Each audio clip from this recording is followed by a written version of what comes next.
Remue ménage. Remue ménage.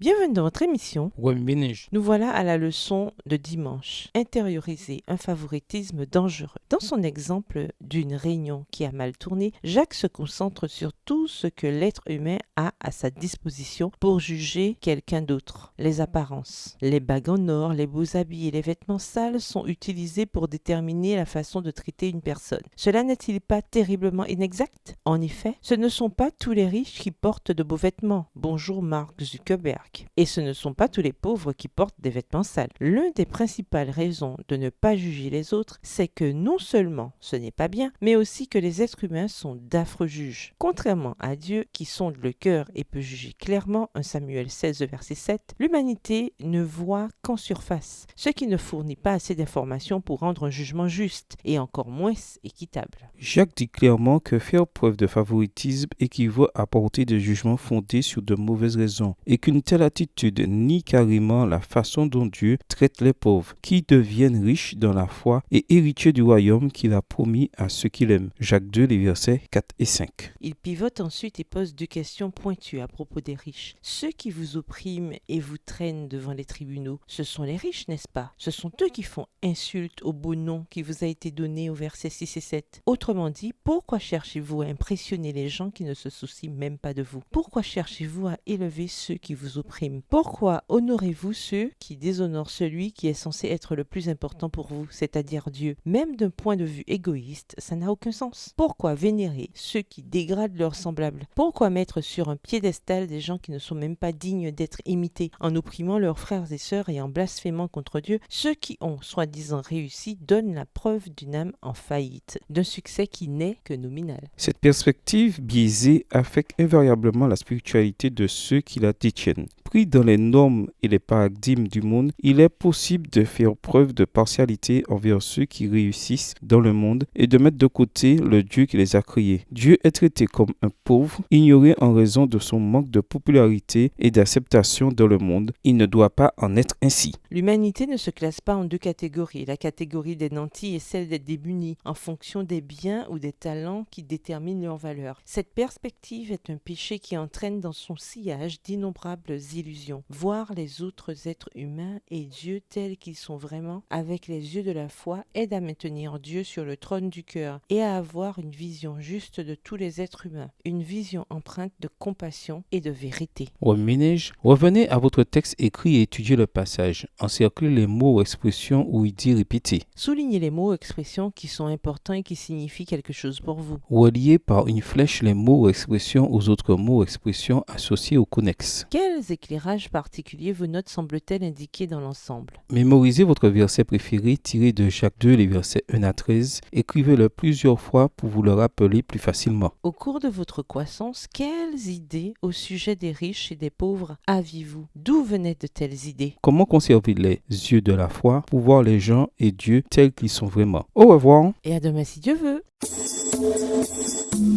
Remue ménage.